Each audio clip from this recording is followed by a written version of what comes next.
And you know what we're going to start with? You know what we're going to start with? It is, indeed, a caddy video. It was suggested to me by a couple of people to watch the next, Abe's video from, so I figured why not? But yeah, I really do wonder, because I know these games were, like, so popular. They had, like, their cult following, even to this day. And it's just one of those game series that just literally passed me by. But yeah, let's see what Caddy's up to this time. Old Caddy. What kind of haircut will we get? Oh my god! It's a lot of hair. We're going back and forth. We keep going back and forth. Have you noticed that? It's like it's either short hair, barely any hair, or lots of hair. Way too hard. And whenever I relax, there's always something else running around in my head. Is the front door locked? Did I leave the oven on? Have I done enough work today? Enjoy life while you can, kids. I know school's not that great, but as soon as you get older and you have actual responsibilities... Well, school's not that great now. Because I thought I thought school was shit when I was growing up. Jesus Christ, I would rather do that all over again than go to school this day and age, because my god, the standards are like beyond hell. Not even the devil wants to touch that shit. Sorry, it just popped into my head. I had to You'll never have fun again. Life is shit and nothing will ever make me change my mind. You guys are familiar with the YouTuber Caddy? Hand for Caddy, he's been a huge supporter. Oh shit! So he sent me pictures of the tattoo, and of course I didn't believe they were real, because I thought he just drew them on there and was messing with me like most people do. And I said, I'll take you. That's so cool. He got fucking called out at this thing. That's so damn cool. Go out to a great dinner if that's true. And then it turned out there was 2, so I owe him 2 great dinners now. Life's fucking awesome, isn't it? What are you talking about? I never said that. I've got 3 dinners out of Lord Landing for life.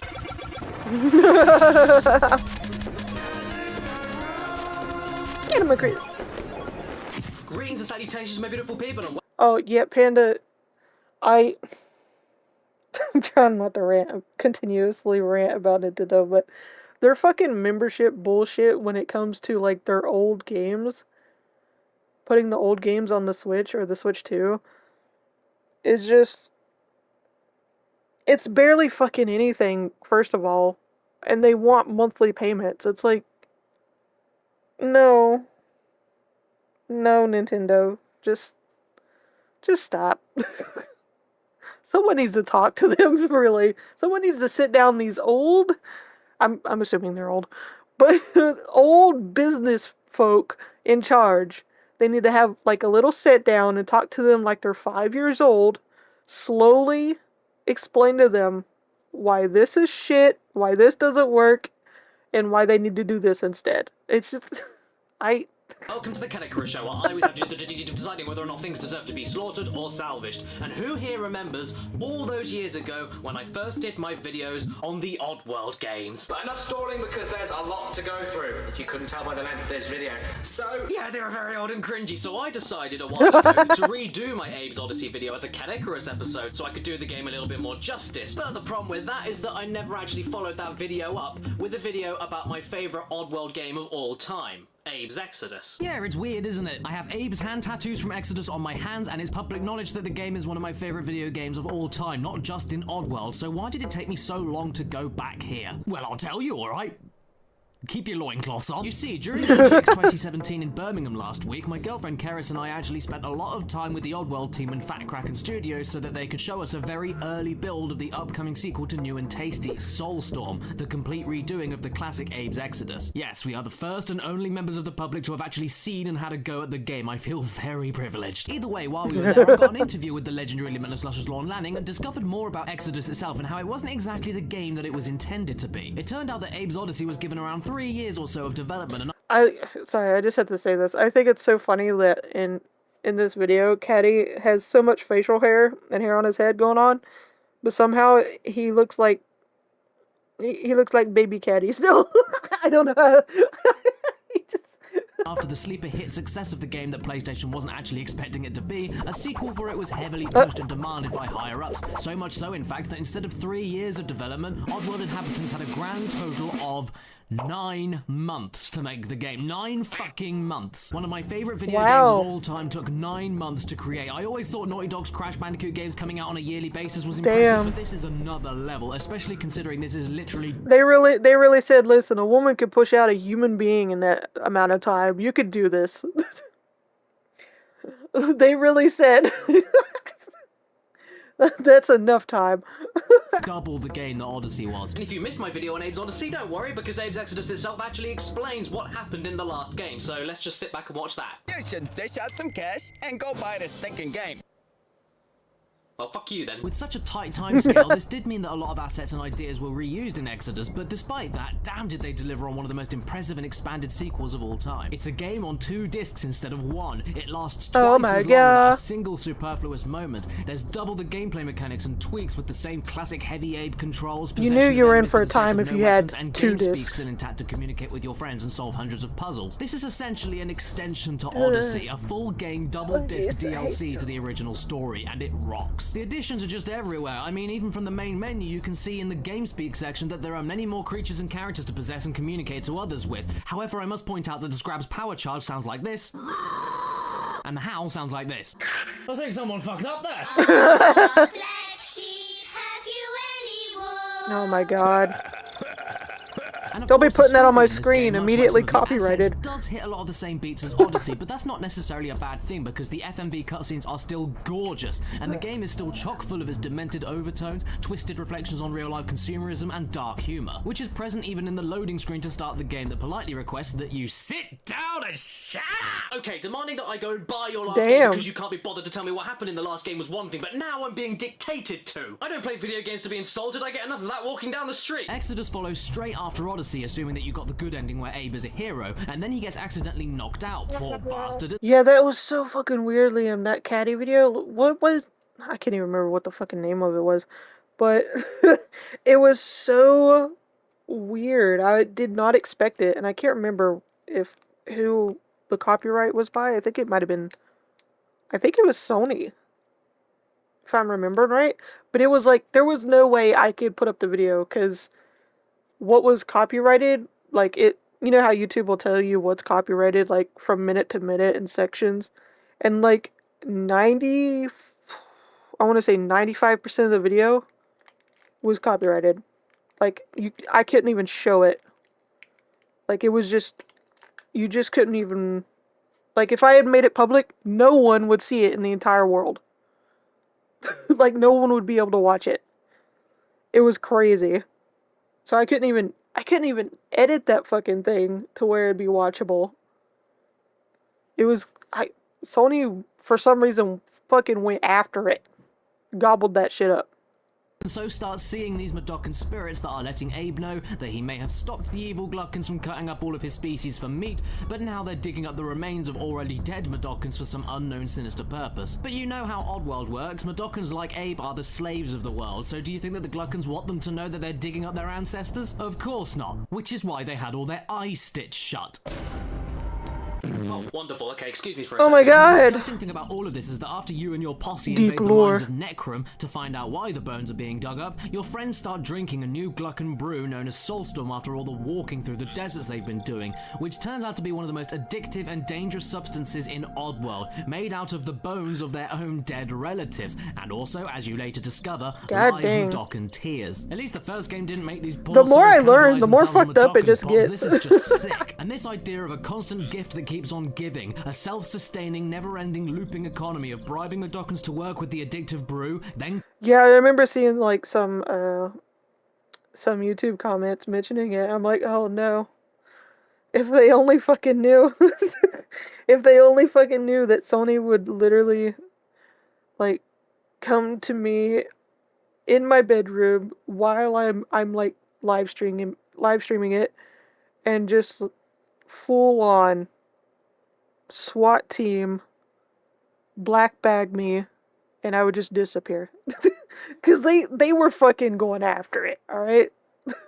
Killing them off to use their tears and bones for the brew, which is then given to more Mudokon slaves to work, is so vile and gross on a torturous level that I feel wasn't quite present in Odyssey with the simple kill all the slaves for profit plot. And when you see your friends later on sick from the brew,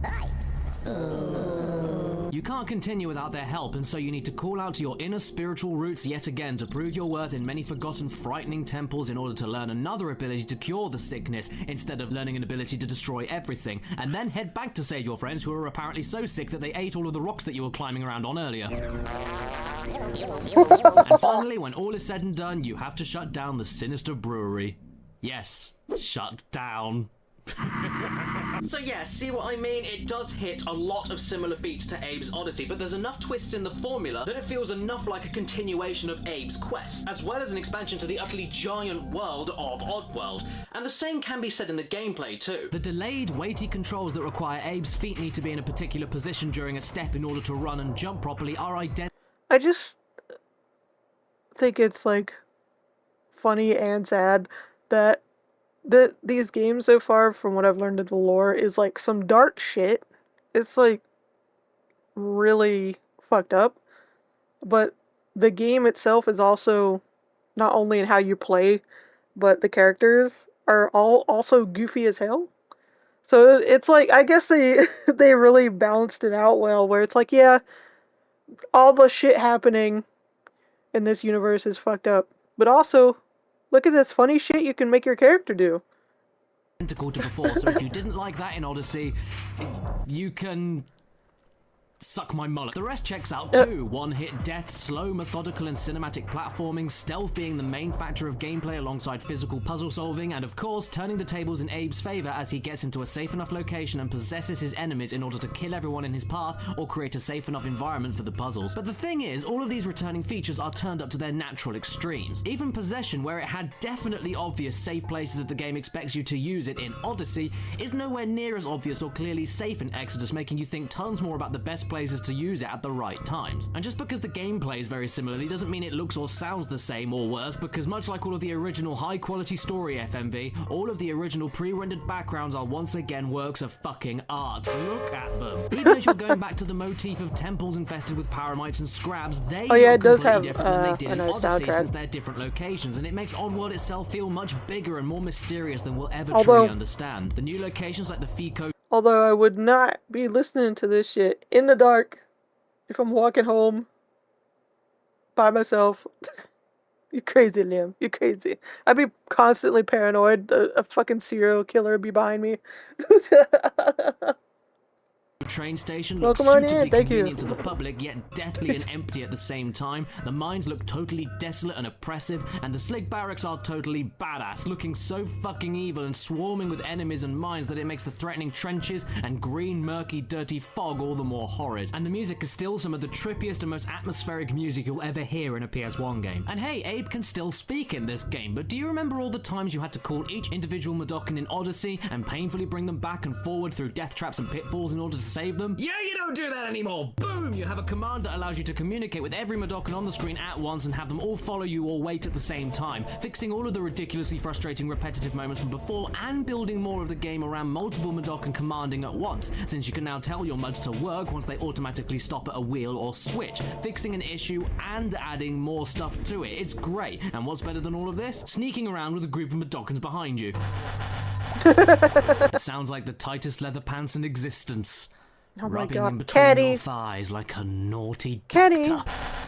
Oh my god, Well, Caddy, can what are possess you nearly wearing? Everything now, yeah. Not just sligs, but scrabs, paramites, and gluckons, and this makes the entire idea of possession ridiculously more dynamic than the first game and changes everything level after level. I mean, yeah, even with the new enemy types like flying bomber sligs, the sligs are still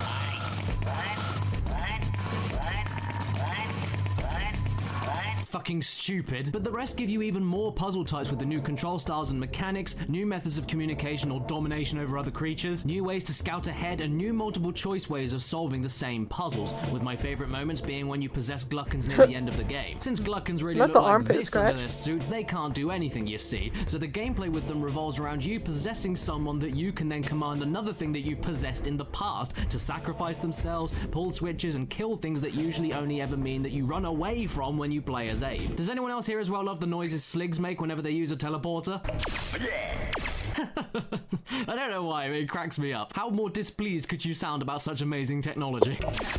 And in what other video game can you drink a brew, fart, and then possess your fart, make it fly around the level like a fucking helicopter, I'm sorry, and then what? make it explode at your will? What? This is a legit thing in the game, and it's so absurdly brilliant, I must heavily disagree with this demotivational meme. Half the heart, but twice the flavor. Nah, man, how could you say that with this kind of gameplay, eh? And if you're wondering why Fucking Abe himself doesn't possessing get sick from farts, I drinking any can't. Saltstorm brew, it's because he's blue, dabu dee dabu die. Let's not forget the other new enemy types as well as flying sligs, like fleeches that climb up ledges and slowly eat you, slurgs that just get in the way and wake up things around you if you step on them, greeters that were vending machines gone horribly wrong and now act as guards that kill anything that moves in their laser vision, and my favorite, the sloggies, which I should be freaked out by, but god damn it, they're so horrible. Exoddus has the same imagination and terrifying design quality as before, and you even get a chance in the slig barracks to actually see some sligs before they get their metal pants on. You can even possess them if you'd like, but what they can actually do leaves a lot to be desired. And let's not forget the Mudokons also had emotions this time. Liam. Wait, no. Yes, not only can you command a Mudokon group and get them to follow and work for you, but check it. It turns out that their years of torment, Their abuse, and ultimate humiliation has revenge. actually made them pretty pissed off about things. Angry Possessed Mudokons fart. tend to never listen to your commands and find themselves randomly slapping others and pulling death trap switches without caring. Depressed Mudokons also don't listen to you and just slowly bumble around, but be careful not to get too aggressive with them or else they'll never follow you at all. And to fix these states, you simply need to run up to them, sympathize with them in a new GameSpeak command, Sorry.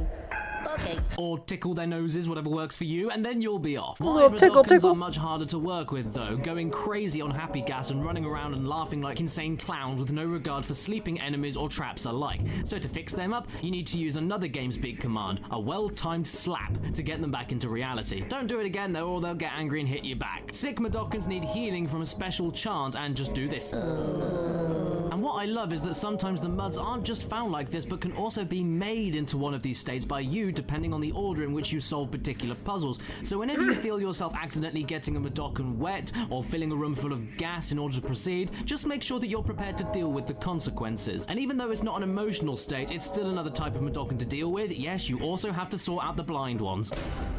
Okay, Lorne, you're a sweetheart and everything, but now I have to go and change my pants again. Fuck you. And obviously they can hear you, but Oh, not see God where they're damn it, going, Caddy. so getting them to move and then wait around drills and mines can often make your palms sweat. Or not, because you could always laugh at them when you try rescuing them and watch them run and jump into a wall. I mean, if you're sick. I don't find it funny. I'm nice.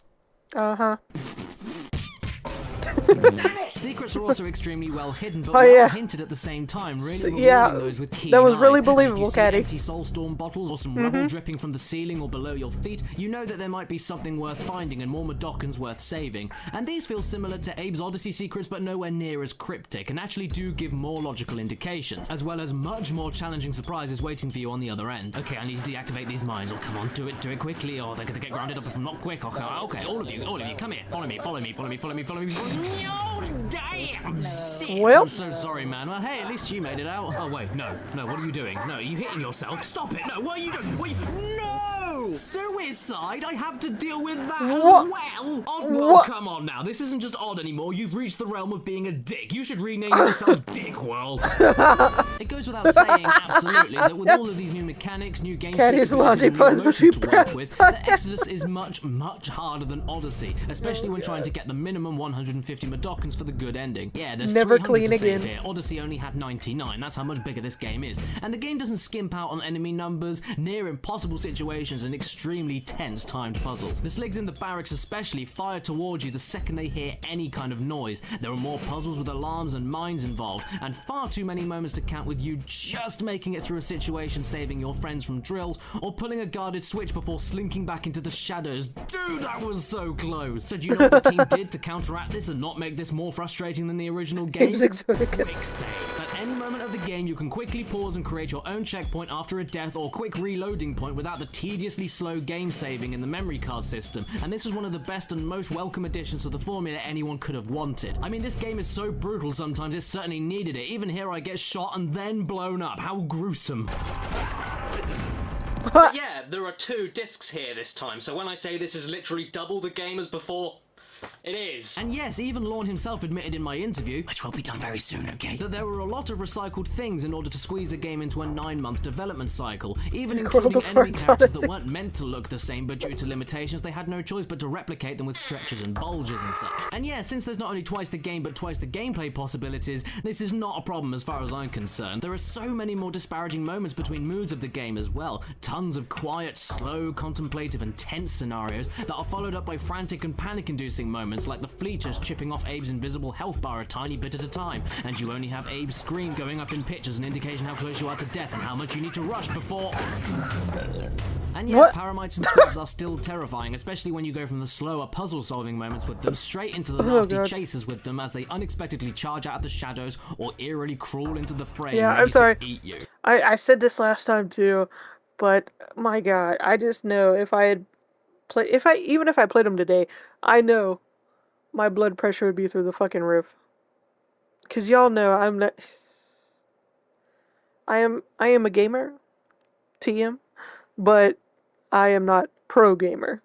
If you get what I'm saying, you know, it like I'm the person that would play a game that would basically give you a character that's basically like in God mode without God mode, and somehow still find a way to die like 5 times in the tutorial. You know what I'm saying? That's me. And the same exact screen wipe effect, giving your eyes a chance to glance and absorb the immediate next screen in time for your next action, is just as helpful as before in these moments. Once you do reach the last third of the game as well on your way to destroy the brewery forever, possessing all of the Gluck and higher-ups in order to shut down the security gates and kill all of the lackeys makes you feel like real shit is going down. You're possessing the biggest, baddest creatures of them all in Oddworld at this point in time. Abe isn't fucking around anymore, and it really feels like it, leading to an utterly epic and adrenaline-pumping timed final mission in order for you to escape before blowing it up, and it all works as well as Oddys's ending of killing all of the Glucken board members, but in a different kind of way. And yes, it does feel epic despite the fact that as a Glucken you are diddling around with tiny feet and leaping around like a springy poo. And hey, if you ever wanted to slap a slig while you're invisible, you can do that now. And as I said at the beginning of this video, this is one of my favourite video games of all time, so obviously it gets the salvage today. But I'm not just going to send it up to the heavens, no. I love this game too much and I'm too excited for Soulstorm, so do you know what I'm going to do? I'm going to treat this game and let it fuck my shelves. Oh my god. Kenny! Kenny! This is on the internet. This is forever. What the fuck, Kenny? Very soon, so please stay tuned for that. And until next time, if it's your birthday today while watching this video, happy freaking birthday to you. And please remember to stay beautiful. Thank you so much for watching, and please consider supporting the show on Patreon if you'd like to get your names in the credits or have 24-hour ad-free early access to every Caddicarus episode. I was not expecting the fucking, by the power of Patrick farts. Ferguson, Andy Ellis, Carsten, Robert Alamsha, I Have a Portal Gun, Gamerman, Kirsten B, QB, Matthew Elliott, Alright, where's our Nathan bloopers? Do we Young, get Nicole bloopers? Gennara, and Jacob Pappenfuss. No bloopers. Sacrilege. Caddy, I already know your next video is like a bajillion hours long already, but you need to add bloopers. I'll bring bloopers back.